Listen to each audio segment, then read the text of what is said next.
Welcome back to the Bootroom Podcast. Today is a very special day. Gibraltar will be mentioned and put on the map again. Harry Hennings, welcome alongside. Yeah, I can't wait for this one. Really good to be here. And JT, welcome. Thank you, mate. Thank you for having me both. No worries. I admire a lot of the work that you've done, especially in your past, but now growing up. Can you talk to us about your surroundings when you were growing up and where you grew up? Where do you want me to start? You want me to start from the beginning? Yeah. I mean, it's a long story, but I'll try and make it as short as possible. I grew up in Congo. I was born in Congo. I was born during the period of civil war, so fortunately I had to experience that. I moved to England when I was 5 years old. Grew up in Hackney, East London. It was a very difficult time, filled with a lot of gang culture. Had to survive that. A lot of bullying, being an immigrant. I didn't speak a lick of English, so I had to go through that. I've been through some very hostile and terrible situations, being chased home at knife point and various other things, being homeless and things of that nature. It was a real struggle growing up. It was a real struggle, but thankfully, my faith in God put me through, and football saved me, as I always say. Yeah. Something I did actually watch on the podcast was that you mentioned how, and this is obviously, it was horrible to hear, but you were, am I right in saying that you escaped from your dad's shoulders running through Congo? Yes, true. So when the war started, obviously we had to, when the civil war started, we had to escape. So my dad literally put me on his shoulder and we were running. Well, I wasn't running. I was a kid, but my dad was running. And it's horrible, man. You're running for your life, and people are dropping left, right, center. And I've always asked the question, which I later got the answer to, but I always thought, why didn't I die during that civil war? I lost many friends, many people, but I survived. Thankfully, my dad survived, and as I said, I got my response later on in my life, and I'm very glad that I didn't. Because, I get to do what I'm doing now, which I believe is my purpose. So, yeah. Which we'll go ahead and speak about. Yeah. You've still got family and friends in Congo. Yeah, of right? course, yeah. And when you speak to them, has things improved in Congo? Because obviously we don't hear a lot about it. Things, in terms of sort of the wars and everything, no, I would say not. There's still wars going on, especially my lineage stretches.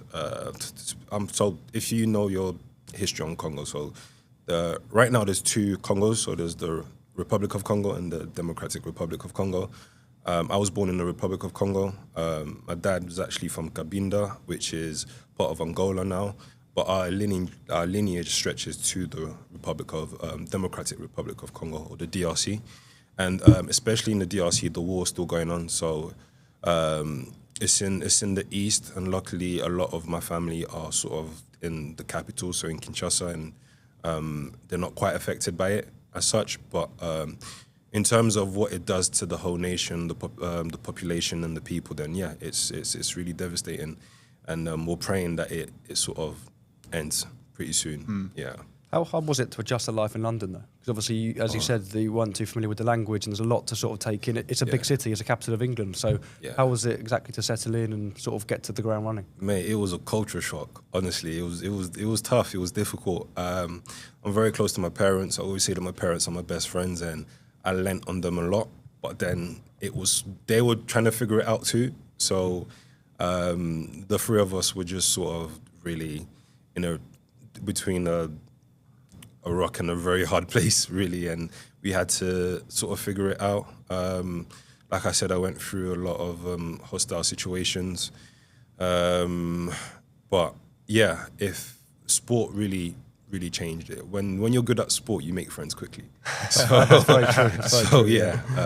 I was quite fortunate to really become popular in that regard, and I think naturally I'm someone that takes easily to people. So I adapted fairly quickly after the initial shock had settled, and I left home at 16, and it's been better. It's been better, yeah. You said to us that football of faith got you to where you are today. Yes. For those children in Congo, what do they aspire? Like, what do they look at Ngakia and Watford and these players who are unreal? Or what is their inspiration? What guides them through?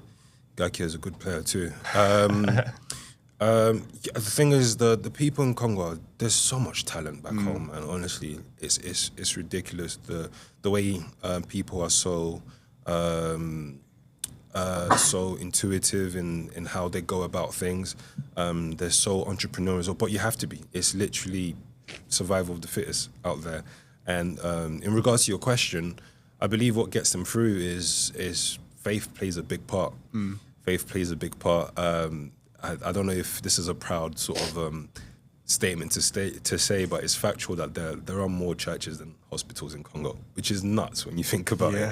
But that's when you don't have anything else to lean on, you lean on God, and that's what puts you through. I always say that if you were to take a young person in Congo of the same age as a young person here, the young person in Congo, given the same environments, will thrive more just because they have a lot more grit, a lot more endeavor, a lot more courage, because the situations or the way in which they live has made them that way. So, they're a lot more tenacious. I feel like sometimes a lot of us that are fortunate enough to live in Europe, we can be a bit lazy, man, if I can say so.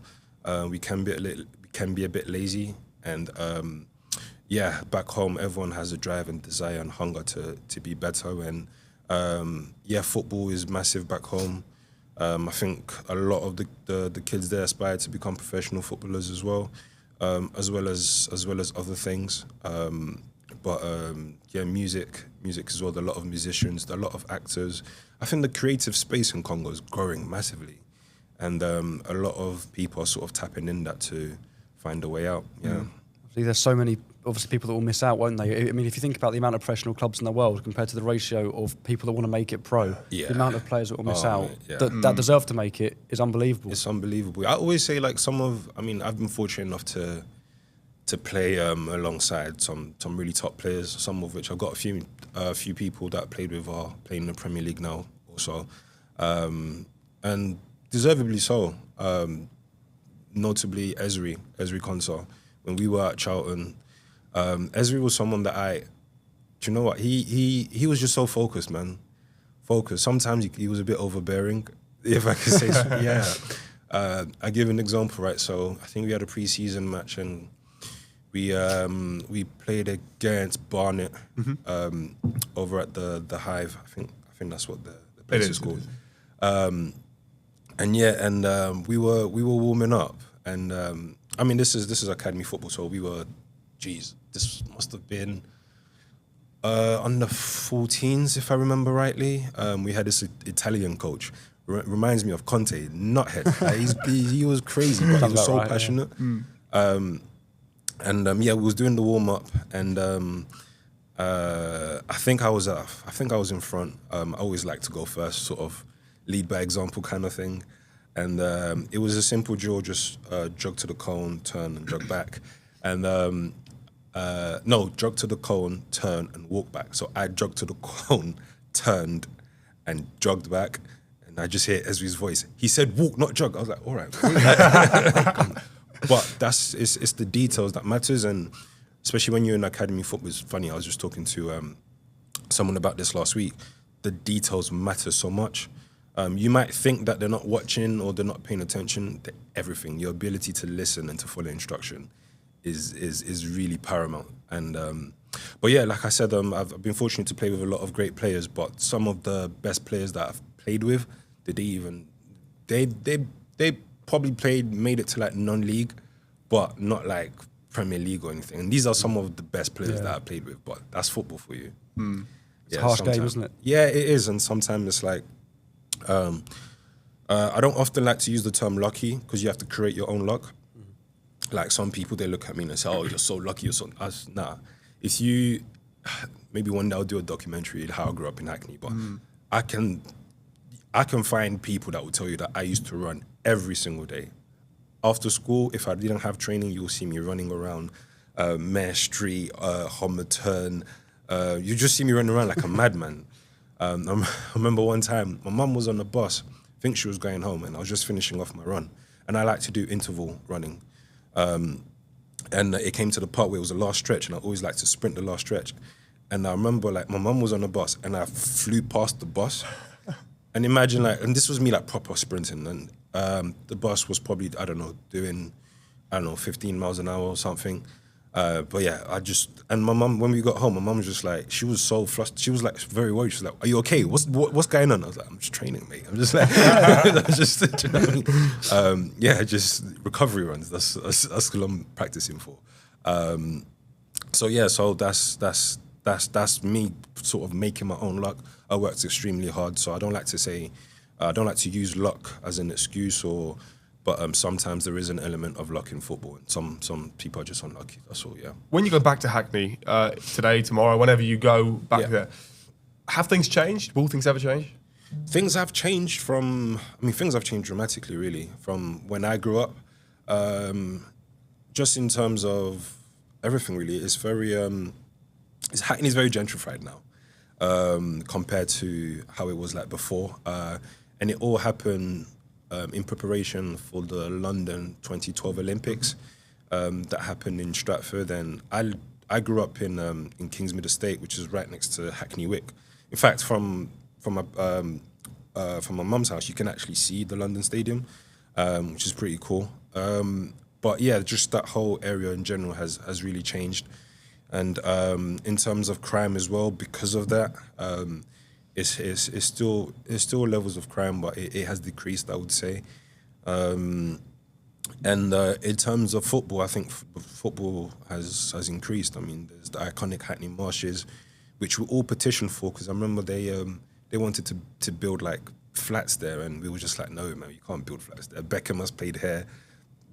Rio Ferdinand has played here, like Jean-Terach Bavangila has played here, like so many players have played here, and you can't just, it's iconic, especially for like Sunday League and things of that nature.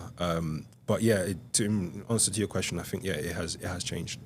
Yeah. Something I like to ask a lot of guests is, were you destined to play football? And I think I know your answer to that, because I think you mentioned a funny anecdote. It was like your mum said you had quite a lot of hair on your right leg.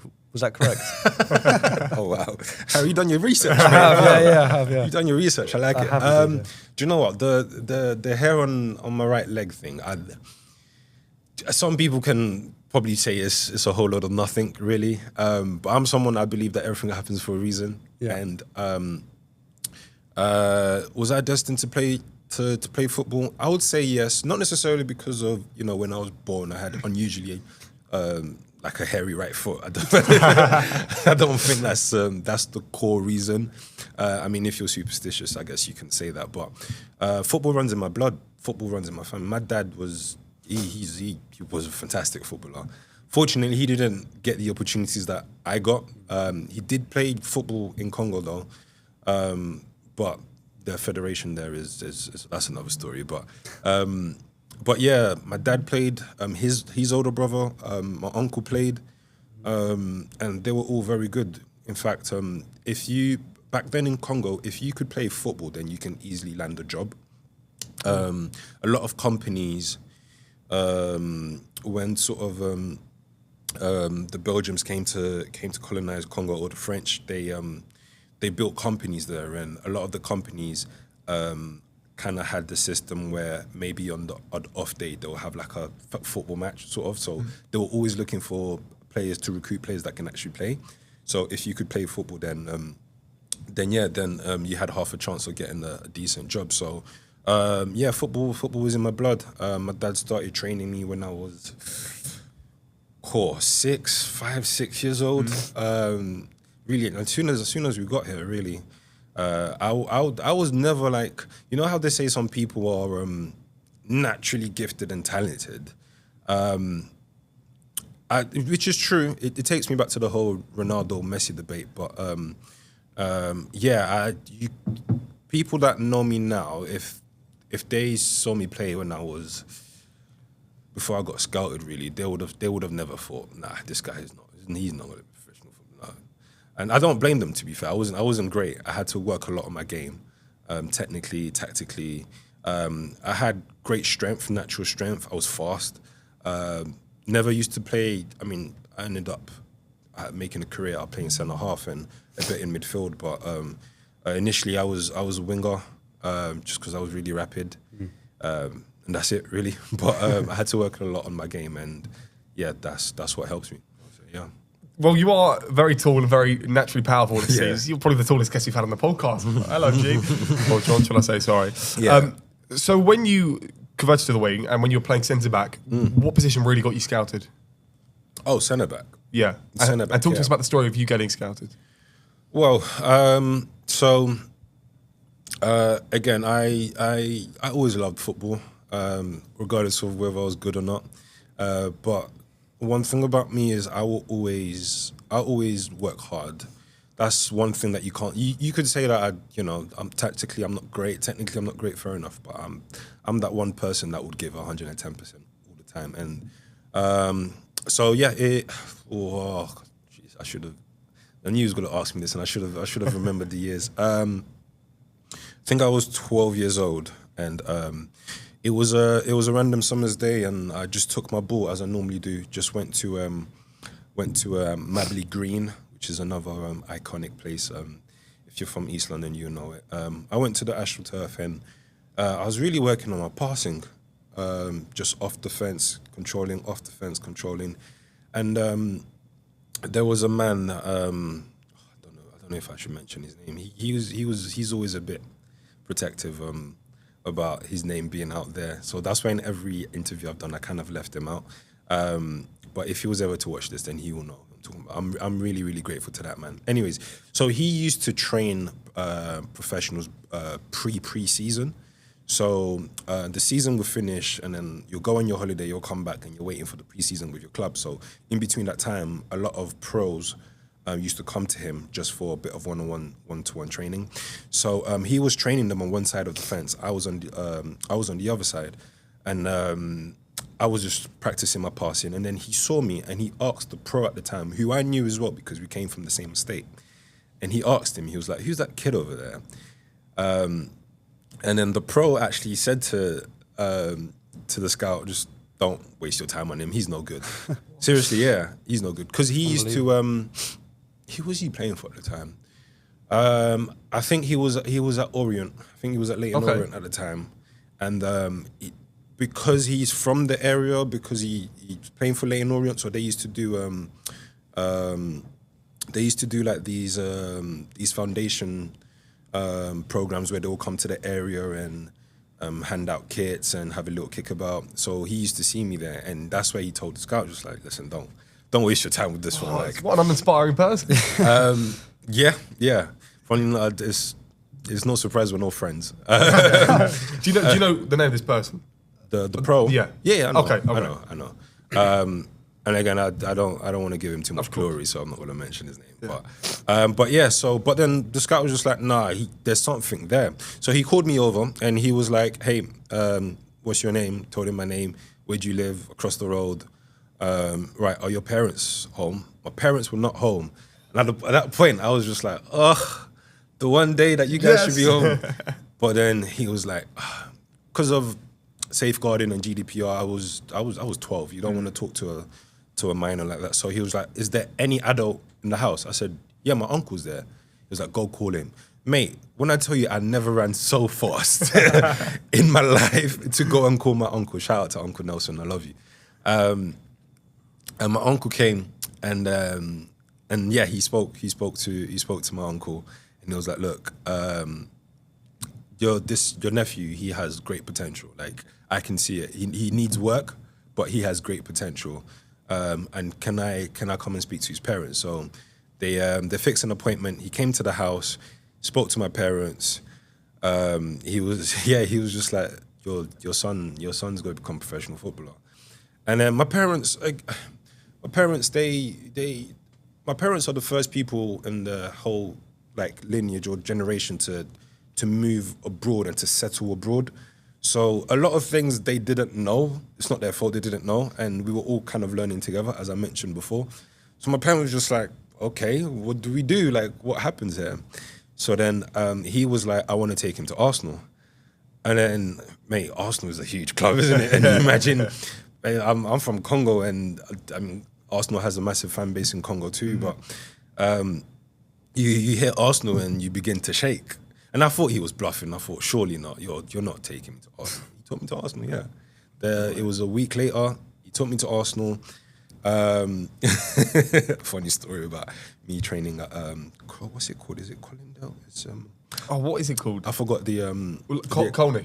Under Colney, isn't it? Colney. No, but it wasn't Colney because it was the academy set up. The one on the North Circular. Forgot the name of it. But yeah, he took me there, and I remember my first training session. My dad told my mum, just stay home, okay, stay home. My mum was just like, no, I want to see my son play for Arsenal. Mate, that first session, yeah, when I tell you I was blowing, oh my days, Arsenal is no joke. Like, but bearing in mind, I've just come from the streets, so I just come from Hackney Marshes, Mabley. I didn't even make my school team until I was in like year 7, no, not year 7, year 9 or year 10. I was really late. Like, no one thought I was good. No one thought I was good. So that first session, initial shock. When you there's a certain prestige when you play for clubs like Arsenal, and I thought it was a joke until I got there. Mate, they analyze everything and anything, even down to your boots. So it's a class thing. It really is. So, my family's relatively poor. We don't have much. I had the one football boot. That's what I took. And I remember who was in that session. I don't know if some of them you'll know. So Alex Iwobi, we're the same age, so we're the same group, same generation. Alex was there. Maitland Niles. Ainsley, yes, Ainsley. Yeah. Ainsley was there. Tafari Moore. Have you heard of Tafari Moore? I don't recall his name. No. Taf, right back. Okay. Tafari was there. I forgot, but there was a few players there, and the first thing they started doing. I'm not saying that these players specifically. Can't remember who laughed at me, but there was a lot of laughing around like my kid because there's like, who's this guy? Like, where's he come from? Kind of thing. So you were on trial then? I was on trial, and you wear whatever you want. Well, they normally give you like a training kit. Yeah. But this is like my first session there, like my first session. So I didn't get the kit yet. I'm a big guy, so sometimes it's hard to find sizes and everything. So I just wore what I normally train with. So I get there and the speed of the passing, the drill, and it's like I felt. I remember like it was yesterday, mate. So was doing like a passing drill where a simple one, right? Pass it, he sets, you follow your pass. Yeah. It carries on kind of thing. But the passing, like all you hear was boom, boom, boom, boom. It's like it's a rhythm to it. It's rhythm. And then I came in, flipping off, shanking it left, right, and center, and then everyone's like, you delayed the whole session. Yeah.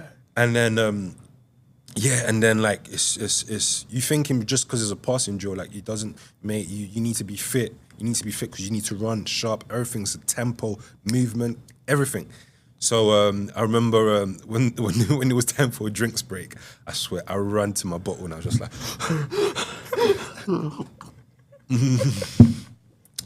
and then like they've been in the academy system for long, so they found it normal. I was blowing, I was slouching, I was this, and then my mum started crying. Oh, really? Because she was just like, oh, my son, man. Like, she felt really sorry. She felt really sorry for me.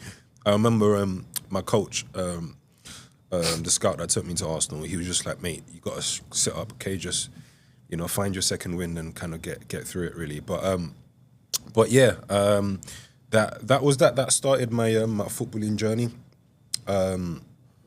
That was a really long way to answer your question. No, but you got took us on a journey. Yeah. That was great. Brilliant journey to go on, wasn't it? Yeah, so Arsenal, they didn't sign me, of course. I was there for a bit, but it was. I think the reason why he did that, he wanted to see what can be achieved if you work hard. So he basically, when you come from the areas that I've come from, a lot of things that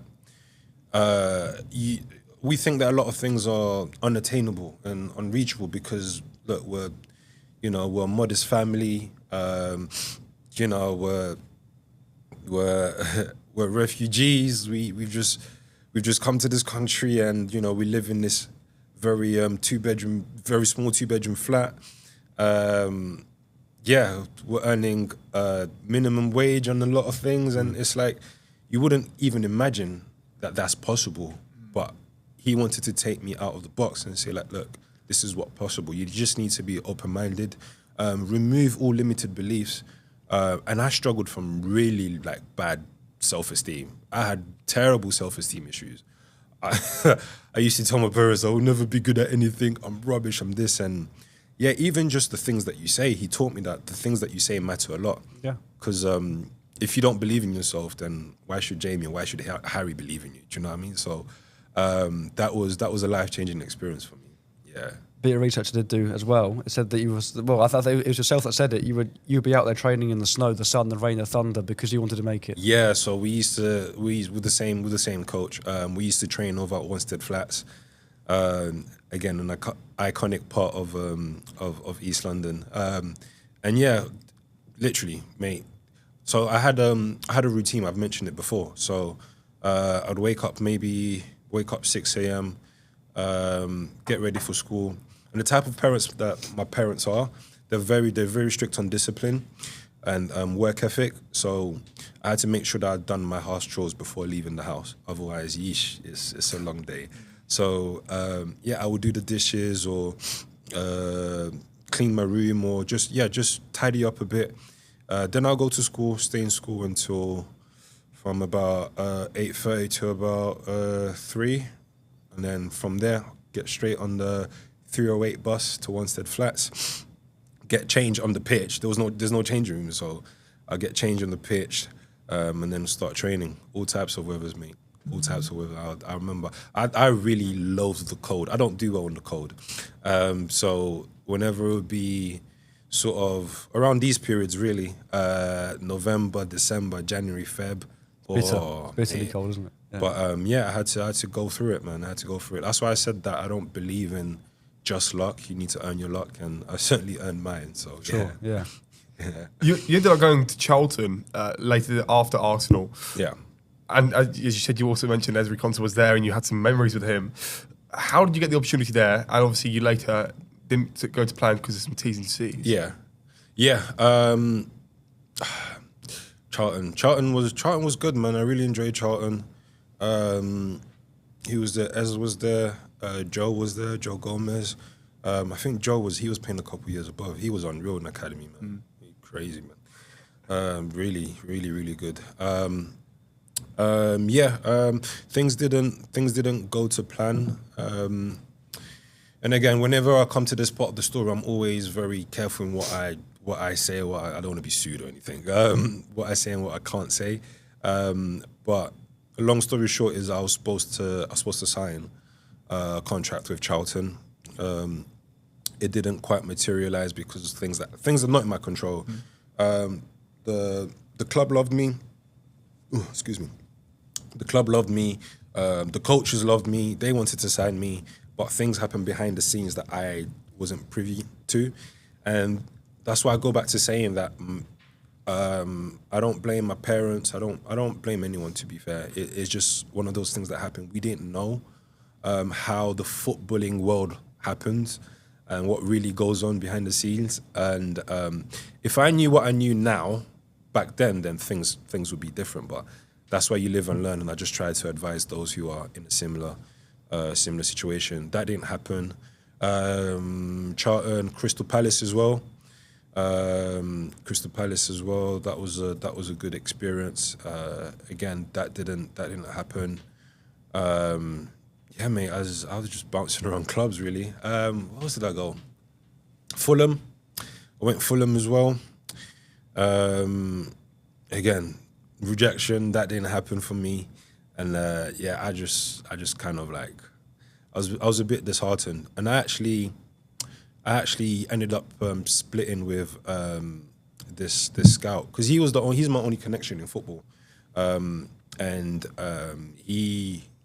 he was the one. Okay, so it was year 11 now. I'm in the year where I'm doing my GCSEs, and you'll never guess who comes in for me. Man United. How do you know? Research. Oh, That is our job, to be fair. fair enough, mate. Fair enough. Sorry for doubting you. Yeah, Man United coming for me, and that's my team, and Man U is my love. And as much as I wanted to seize that opportunity, and I did want to seize the opportunity, but I promised. So when I first got scouted, so this was when I was like 12 years old, and my mum asked me a question. She was like, "Do you really want to do this?" I said, "Yes, I really want to do this." So she was like, "Okay, you have to make me 2 promises." And I was like, "Oh, here we go. What is it?" And she goes, "You got to promise me that you will work incredibly hard." I said, "Yes, I promise you that." That's why I was running around Hackney like a madman. So that was that promise done. And then the second promise was, she was like, "You need to take your education serious."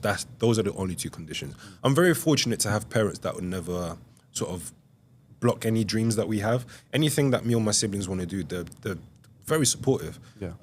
Because in African culture, like if you say you want to be a footballer, it's like, I think now it's changed just because of all this, really and truly. But a long time ago, you would tell your parents you want to be a footballer. You're African. What?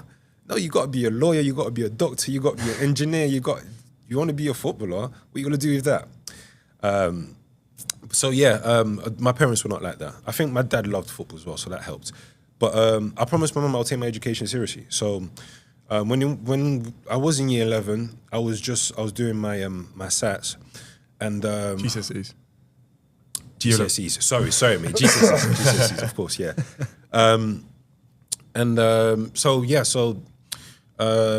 The contact tells me that Man United are interested, and they want to see me play, and then they will take it from there. But the only condition was I have to go and play for Northwold. Northwold, yeah. I think that's the name of the team. It's a non-league team. Okay. Northwest, right? No. It's their Northwest. Yes, Northwest London, kind of. Yeah. I tried it, mate. I honestly tried my best. But back then, my dad, he was working all types of jobs because it's really not cheap. Like if you have a son or a child who's on a journey of becoming a professional footballer, mate, the boots alone are like 200, 300 quid. Like, do you know what I mean? Like it's really not cheap. That's why, like, when people say, so I digress a bit, but I have to say this. When people say, like, you know, footballers earn an extraordinary amount of money, they do. They do earn an extraordinary amount of money. You know, became a professional footballer.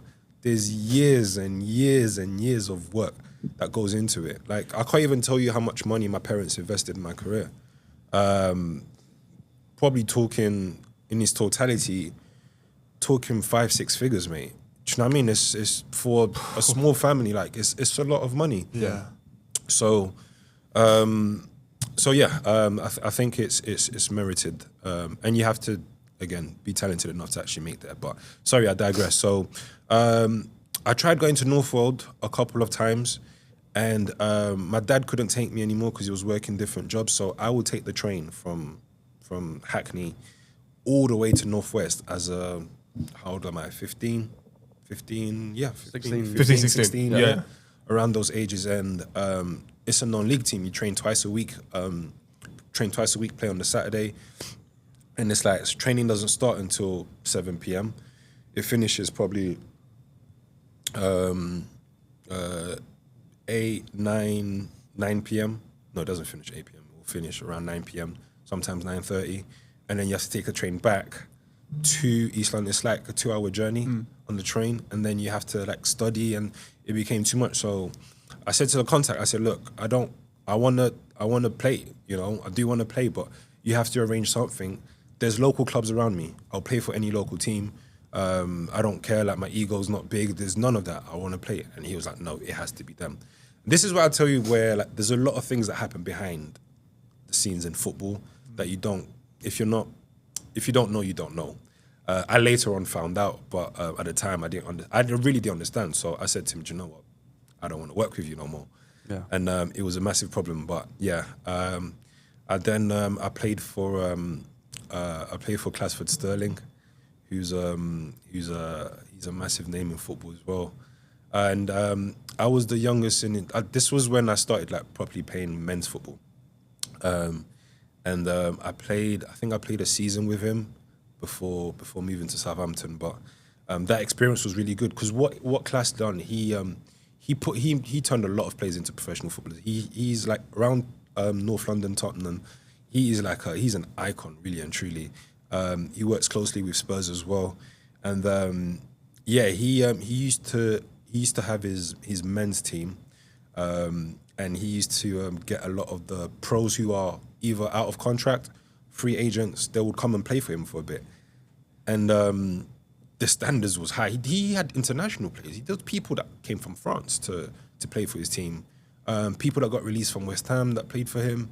It was just obviously we won the league. It was like a bunch of pros all together, and I wasn't a pro yet at the time. I was the youngest, but playing with pros like Jude Sterling, his son, it really helped my game a lot. And I think that was one thing that helped me before moving to Saints. Yeah. So obviously, talk to us then about Southampton. So representing them under 18s, under 23s. What was it like? Obviously, Southampton are a big club. Yeah. So I mentioned that I had the opportunity to play under Clasford Sterling, which was amazing. What happened was I went on holiday to Congo, and it's funny because I didn't expect any of this to happen. So I didn't really know what I was going to do. Like football wasn't going as I thought it would go. So I started thinking about alternatives, and when I went, I just thought, let me just go on my holiday. This was in the summer. So I just said, let me just go on my holiday and enjoy myself. And I did. Like, I ate a lot. I ate a lot. What's your favourite foods? Congolese dishes, I'll probably say it's called madesu, but it's essentially just beans and rice and a bit of chicken. Oh, there's also fumbwa. That's lovely, man. What's that? It's like a bit of cassava leaves with this like peanut buttery sauce. I love all the sauces. Yeah, it's really nice, mate. It's really nice. Other than that, I used to like pasta a lot, but then I've also lived in Italy, and you get bored of pasta quite. Although there's different variations that I didn't even know existed, but yeah, that's probably my favorite. So I came back to the UK. I was overweight. Needed to train hard again, and so I mentioned that my dad worked a few jobs. So he also was a Uber driver at one point, and this is why I love my old man, because whenever he would pick up a customer, he would always be like, he's not one of those chatty patties. You know, when you get in the Uber and the driver's just non-stop. Please just drive. You have to drive the door, yeah. But he would ask the question just like, look, I've got my son, like he's a really good footballer. And do you know anyone that could help him? You know, he needs to find a club, this, that, and the other. And luckily, there was someone that recommended him to this, I don't even know what I can call him. I think it was just an agent.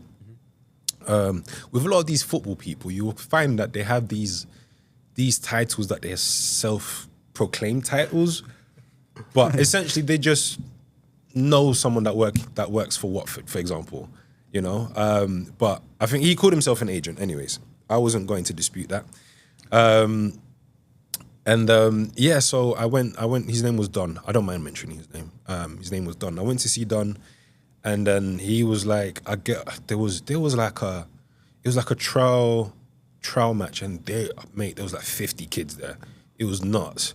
And then he was like, if you do well in this match, then you come and talk to me. He was one of those guys where you approach him, he's like, wait there. He's like, he's Nigerian, I think. He was like, wait there.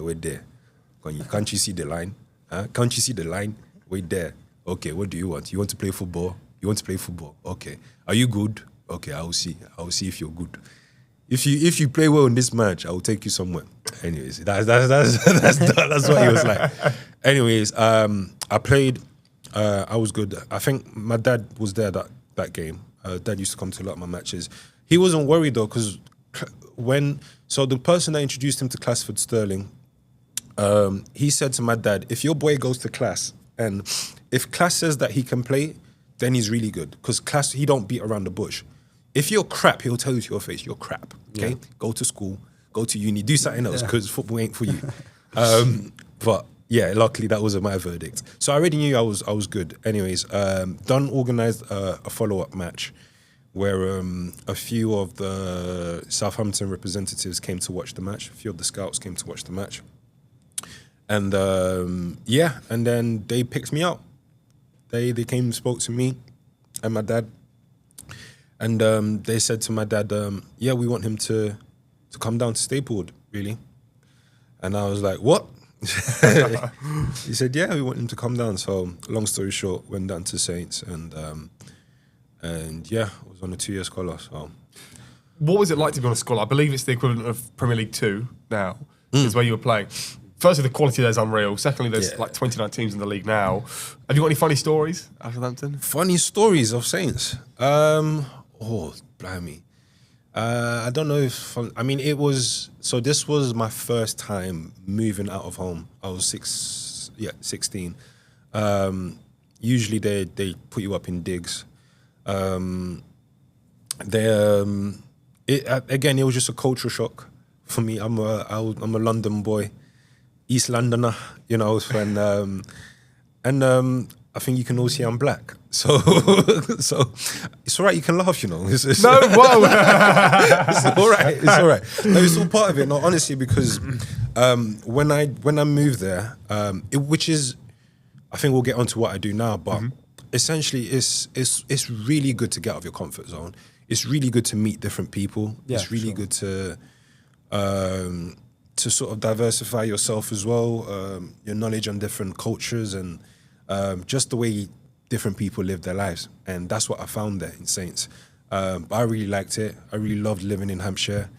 Again, the quality at that time in terms of football was crazy, mate. I've got a story for you. It's not a funny story, it's an unfortunate story, but again, the quality there was unreal. This was when Poch was there. So great manager. I forgot he was there. He was, yeah. Yeah. So his philosophy filtered all right down the club. So if you remember the way Southampton, I think that's what got him the move to Spurs anyway. It's just the way he was playing was very attractive football. It was, yeah. High energy, high pressing. And yeah, I wasn't what Saints really helped me with, the part of my game that it really helped me with was two parts really, technically and tactically. I'll say more so technically, because the philosophy back then was it doesn't matter if you're goalkeeper, centre half, right back. If you get the ball, you have to know how to pass. You have to know how to dribble. You can't play because they play from the back, so you have to be calm, composed. You can't just get and hoof it. You know what I mean? I hate that. Even now, because of my experience in playing for Southampton, that's stuck by me. So even when I'm playing now, mate, it's you wouldn't want to play with me, honestly. Like I remember a few weeks ago, I took a mate of mine. We just went to play like a little five-a-side, like Power League, and I was shouting at him. He couldn't recognize me. He was like, "I thought you were a nice guy." I said, "I am a nice guy." But just passionate. It's like this is for you. It's like just a kibble, but this is work for me. It used to be my job, so it's a different element. And when you're in an academy system, it's ruthless. Like you think like, oh, losing is I'll say that losing for some people was nothing. Me personally, I took it to heart. We do. No, like I really took it to heart, which I think a lot of my teammates at the time couldn't really understand. I played against Mustafa Bundu at that time. Have you heard of him? No. Mustafa Bundu. Where is he at now? Where's Mustafa now? He was not too. He used to be Wayne Rooney striker. When what was the last job Wayne Rooney had as a coach? He was at Derby. He was at Derby, but no. Plymouth. There we go. Yeah. I don't know if Mustafa is still at Plymouth Argyle, but not too long ago. No, he's not. He's at Hanover in the Bundesliga. Oh, great move. Great move. That's a good move, isn't it? I'm happy for him. Great move. Right. Most of that time, he was so unreal. I remember he's the one that he almost got me released. Honestly, yeah. Because can't remember who he was playing for at the time, but I remember it was, I think it was a cup match. I don't know if it was the FA Youth Cup. I can't remember, but it was a cup match, and we were hearing about the striker, Mustafa. My coach pulled me aside, and he was like, he used to call me the machine. He was like, listen, machine, listen. You're gonna come up against this guy. His name is Mustafa Bundu. He's a striker, and all week we were sort of like practicing how to play. There were other good players in that team as well, but he was like the main guy. Like he bagged like 30 goals the previous season. He was unreal. And then so he's tall as well. So because I'm tall, they was expecting me to sort of handle him, just like I've handled everyone else. Whew, my gosh, bro. Nah, Mus was unreal at that age. I don't think he's the age that he is though. Oh really? Nah, I don't know. No, seriously, because it's like you play against some players and it's like you're not our age group, mate. He was just faster, quicker, stronger. Yeah. Anyways, we played a match and he scores a hat-trick. And everyone's looking at me like, what happened to you? I was like, mate, it's a team sport, okay? You guys have to help me out as well. Of course, yeah. Anyways, we get back on the coach. We're heading back to Hampshire, and everyone else is like, that's why I say you get different people, right? I think Eden Hazard spoke about how he was after a game, and he's like, oh, the game's gone, man, I'm chilling, and this, that, and the other. You forget about it. And I had a lot of my teammates were like that. I was not like that, mate. I was on the coach, and I was reflecting over the game, and because I'm so passionate, I started crying, which got me bullied a bit, because they were just like, look at this guy. But it meant more to me, man. For me, it's like, look, I was born in the Civil War. I came here when I was incredibly young. I've been chased on my knife point. I've had various other things happen to me. This means something to me and my family. Yeah. It's not even a joke. I think for a lot of the lads, then it's like, whether or not I become a professional footballer, it's like, it's all right. Like, I've got something else to fall back on, or there's some form of inheritance there or something. I don't have that. I don't have that. So this is it for me. So, and I was already warned about this match. So I'm thinking, this is it. I'm getting released. My life is over. And I think maybe on this separate episode, we'll solely speak about being released and what that does to your psyche and sort of the lack of aftercare in that area. But luckily, no, I didn't get released, and things were okay. But I remember we played against Arsenal, and again, the Arsenal Academy is a joke, mate. Honestly, no, I mean, Southampton is a Cat 1 Academy. Okay. Which is top for those who don't know. Yeah, which is like the top level. So you have your Southamptons, your Arsenals, your Chelseas, your Man Cities, your who else is a Cat 1 Academy? God, I forgot. Yeah. Man U's. Is Birmingham a Cat 1? Now, I think now there were a few clubs that were like Cat 1s that you didn't know. Like, you didn't expect Southampton to be a Cat 1, but if you actually think about the players that they produce, it makes sense. Yeah. Their academy was really good. Unbelievable players they produced. We played against Arsenal, and these guys could press, man. Hey, these guys could press. I remember I received the ball from the keeper on the half turn, and it's like it's like the guy's already here, and I'm like, crap. And I think I got subbed off that day. You know, I really had a bad game. Anyways, in one instance, the keeper gives me the ball. I turn on it, and I didn't anticipate. I should have. I didn't anticipate the striker coming in, pressing me hard. So I shuffle the ball to the right, and then the left winger tucks in and he presses me. So it's now a 50-50. So then I go in hard, boom, and break his leg. Yeah, I broke his leg. Really? Was it his leg or his finger? I think that's quite a big difference. I think the leg was another match, you know. I can't lie. I think it might have been his finger. Anyways, unfortunately, it was an unfortunate injury. He had to come off. At half time, I got dragged off. Just like, you're having a horrible game, mate. Which happens. It can happen. But yeah, I don't think that player has ever... I don't even remember who it was, man. But I don't think he'll ever forget my face, honestly. I think I came across him a couple of years later, and yeah, we had a good old tussle. But yeah, man, it's all part of it. I can't think of any funny stories per se. But it was an incredible experience. It changed my life playing for Saints. It really did. That's the main thing, isn't it? Yeah, that you for obviously sure. take some sort of pleasure and the main thing is that oh, you learn Leicester. from it. Sorry. No, go on. So I thought of another Cat One Academy that we played against, and Leicester. Leicester was up there as well. I remember we played a game against Leicester at St Mary's. I remember Hamza was amazing. Do you guys know Hamza? What, Chowdhury? Hamza Chowdhury, yeah. Play for Watford. Yeah. I think he's born and bred in Leicester. I mean, he was playing for Leicester at the time anyways. And you know those players that he's just everywhere. He was just like, I thought he was like N'Golo Kante. Like he was everywhere, which was nuts. West Ham as well, played against a few players. Do you guys remember Reece Oxford? Yes, I do. He's playing in... Yes, he's in Germany now. Yeah, from the Hammers, he went to Borussia Mönchengladbach, I think it was. Might have been. And he spent a few time there. But yeah, I think. Do you remember the game where West Ham played against Arsenal and Reece, like, he pocketed, was it Ozil or someone? Might have been. Yeah, because that's the thing. He was destined for big things. Oh Oxford, my wasn't gosh! He? But he was meant to be the next that's England starting. That's why I brought him up, because even like like in those games, that you could see like this guy is he's a player. He was young, but he had a presence on him. Yeah, good footballer, man. But yeah, man, that's what happens, man. Sometimes you'd think that players would, and then it just doesn't happen. But at least he's still playing now, which is good. Yeah. I'm conscious of time. Sorry. No, Am I talking it's fine. too much? That's fine, but I want to get the story out of you. Do you know what I mean? So, go so Gibraltar came up next. You played for Leeds, who are obviously a side that are obviously always been in that league, as far as I'm aware. Yeah. And what was it like to move to Gibraltar? Because I remember you vlogged it for a few times on your YouTube channel. Yeah, I thought. Do you know got what? a haircut, didn't you? You got a haircut in the park.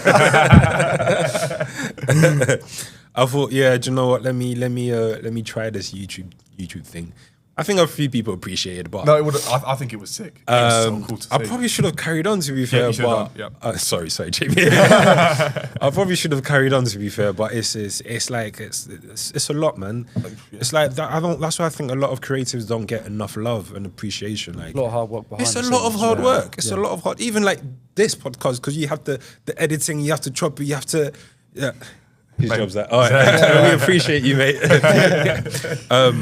Yeah, it's a lot, but yeah, Jib was also it was a nice experience. How did the move come about? So this was before. So before Jib, I played in Belgium. I played for Chibis, which again was a good experience. It was funny playing in Belgium. Like when you come from like England, especially when it's like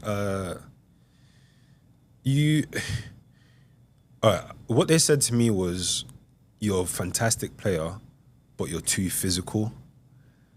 What sort of excuse is that? And I thought, of course, I'm a defender, like I'm a centre half. Of course, I'm gonna be 6'4", 3. I say 6'3", but I don't know. 6'4". Some people say 6'4", 6'5", but I'm thinking, I've just come from England, and that's the that's the playing style. You have to be aggressive. Yeah. Oh, another thing as well that we do a lot in this country, that not so much abroad, I was gonna say talking, the shouting.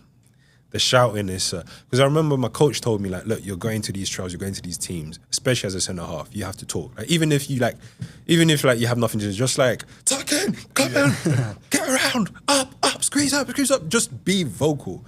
And it's like when I went to play for some of these teams, and they're looking at me like, what are you yelling about, you know? And do you remember there's this story of Pirlo. I can't remember who was the other player, but essentially one ex-pro went to play for AC Milan, I think it was, and he was like talking a lot, and Pirlo just basically told him, shut up, bro. Like, because if you talk too much, the opponent knows that you want the ball. Pirlo basically said to him, you make the run and I will find you. I can't remember who the player was that said that, but and Pirlo basically said to him, be quiet, make the run and I'll find you. And I feel like when you play in these leagues or in these environments, that's the scene, anyways. So I didn't stay longer.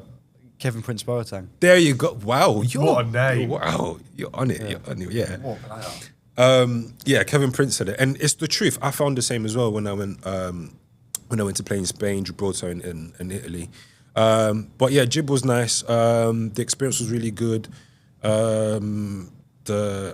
I think the year that I signed was the year that. Do you remember when I compare it to like how? Do you remember the season when PSG like signed Messi, Ramos, Donnarumma, Keylor Navas as well. Yeah. Yeah, was it Keylor Navas or Donnarumma? Both. Oh, they signed both of them. I think they definitely had both at one point, did they? Yeah. I don't know if it was the same window, but yeah, I think there was one window when they just like signed all these. And it wasn't a good move either. No, it wasn't. In the end, it didn't work out, did it? Because they had too many individuals. Hence why, I see what you mean. when Mbappe left, they instantly played as a team. And I mean that's why I bring up the point, because for Lynx that season they were doing that. So they wanted to find like the best players from England, from France, and they signed all of us, and it was a disaster. It wasn't a good season.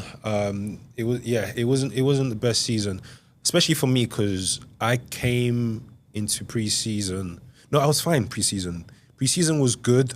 I had to adjust to, again, the footballing style and everything. But I think a week before the season started, I got injured, which was really annoying.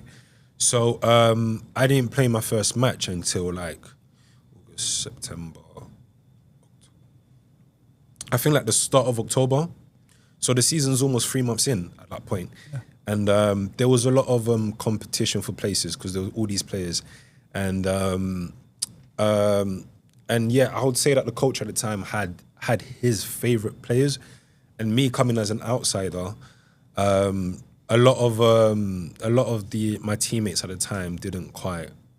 They knew I was a good player, but of course they wanted to play.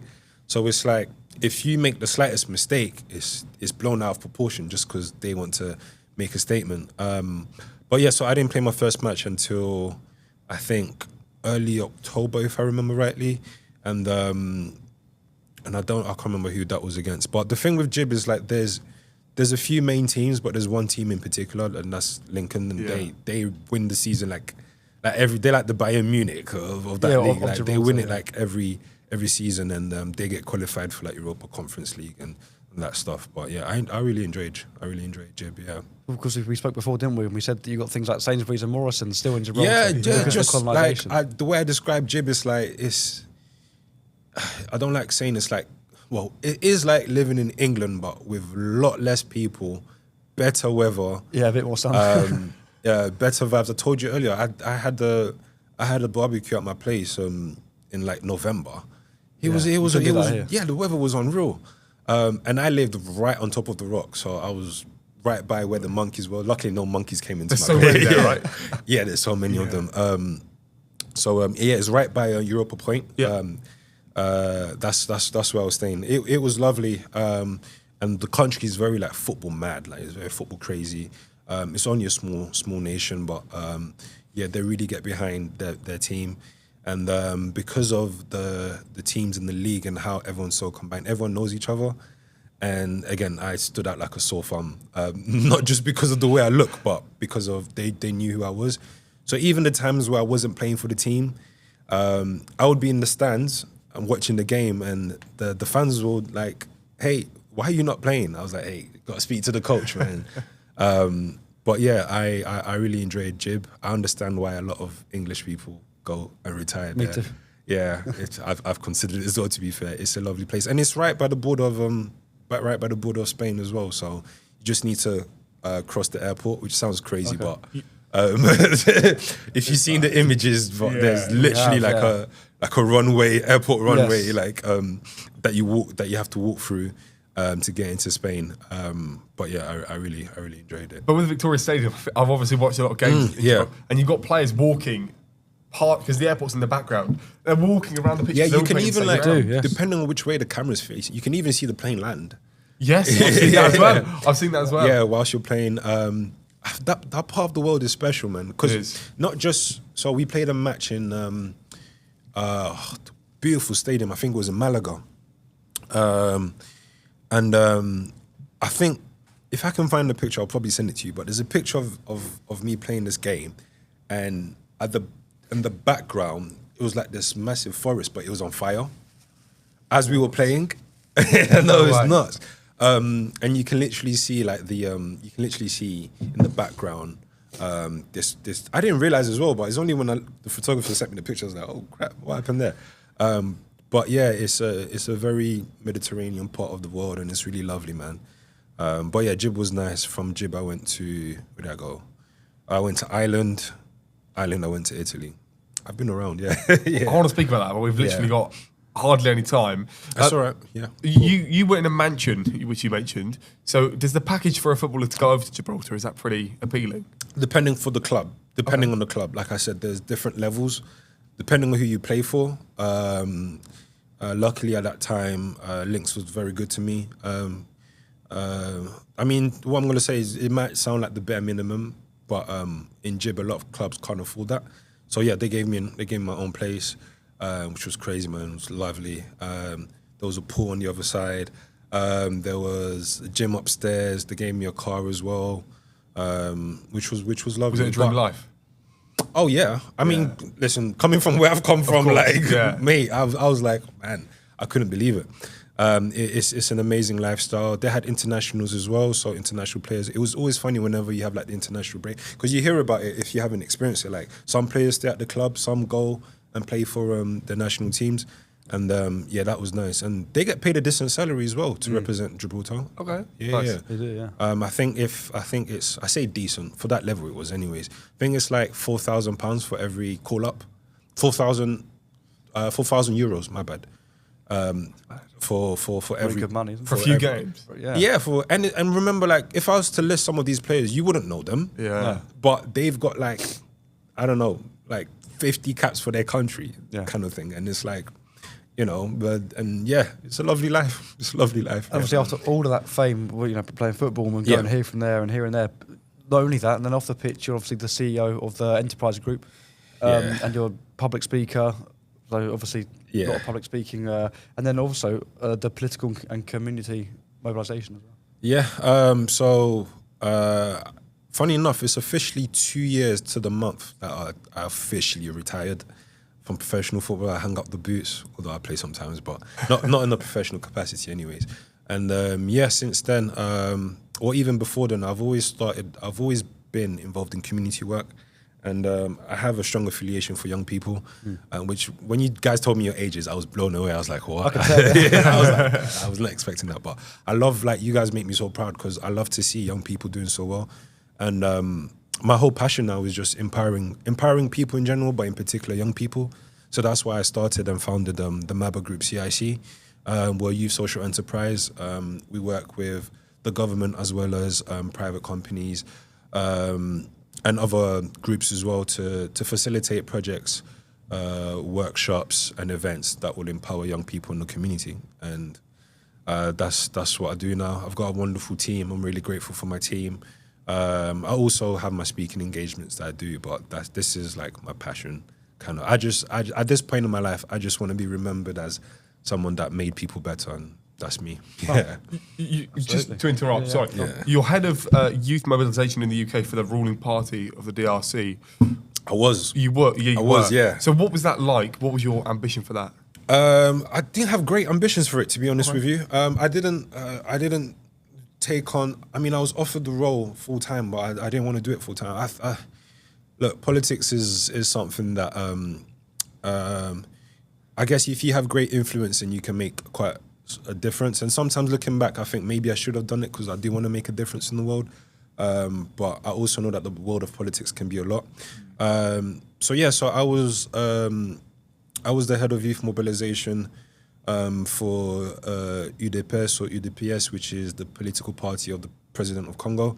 So I actually got to meet the president of Congo. Had a good conversation like this. I made it to the presidential magazine, which my family in Congo, when they saw that, they went nuts. They were like, "Oh my God, what's he doing there?" I remember they sent the message. My mum just like, "What's going on?" kind of thing. No, I didn't do it for long. Will I ever go back into politics? Potentially. UK or DRC? Funny enough, I've got a mate of mine called Gary Fowles. Hi, Gary. And he's always like, mate. Funny, he used to be my teacher. No way. In primary school, yeah, but we're friends now. It's weird, but but yeah, he's always like, mate, you've got a future in politics. Like, if you wanted to, you can make a real change. I don't know. Yeah. I'm gonna see if I can potentially make influence through my organisation, and I don't know. We'll see what. Would you run as an MP? That has been offered to me to do at some point. I'm not saying yes. I'm not saying no. It's amazing. You guys got a bit of exclusive there, eh? Yeah. But yeah, there may be some things that have been discussed in the background, but we'll see. We'll see what will happen. That's another JT day. is an MP. Yeah, exactly. Oh my word, that'd be unbelievable, wouldn't it? It would indeed. So last one from me then. I'm sure these guys know what question's coming, but would that younger you sprinting past the bus be proud of where you've come now? Say that again. So would the younger version of yourself, who was running past the bus all those years ago in Hackney, be proud of where you've come now? Oh yeah, I'll definitely be proud. Yeah. My last question is: when are you going to be an MP? Oh mate, listen, I'm not making any promises. Okay, I don't know. Like I said, I do want to make a great contribution to the world, and I believe that I'm at the beginning of that journey, and I'll see where it takes me. I do know politicians and potentially have worked in. We've got one here. We've got some one politicians. My friends tell me I give political answers, so maybe that's the start of my journey there. I don't know, but I'll try and make an influence externally, and we'll see what would happen. My honestly last question is: who inspires you? Because I'm sitting here, you're inspiring me. So who you get inspired by? Both of us, right? Yeah. See, whenever I've been asked that question, there's always one person that immediately strings to mind, and that's my father. My dad. Shout out to Michael Bavangila. He's the greatest man I know, honestly. The things that you think my achievements are great. The things that he's achieved in his life and what he's managed to do and where he's come from and the things that he's experienced and what he's been through, like that's what inspires me. In terms of like celebrities and that, I don't know, man. Some people call me a celebrity. I'm like, I don't know, man. I don't know about all of that. It's a whole different world out there. I couldn't give you a name in that regards, but my true inspiration is my father. So yeah. Wow. Inspiring story. Unbelievable. Really has been. Look, we could have actually spoken for another half an hour, 40 minutes an hour. I know. Because obviously you did mention that you've played in several other countries, but the camera's there. We always end with a handshake. Okay, so, this camera here? Yes, this camera here. So thank you very much. Thank you for having me. Thank you so much. Cheers. Absolute pleasure. Thank you. Cheers, mate. Hopefully you can do it again sometime. Well, hopefully we can get you back for round 2, part 2. I would love that. Yeah, I would love that. We'll organise that.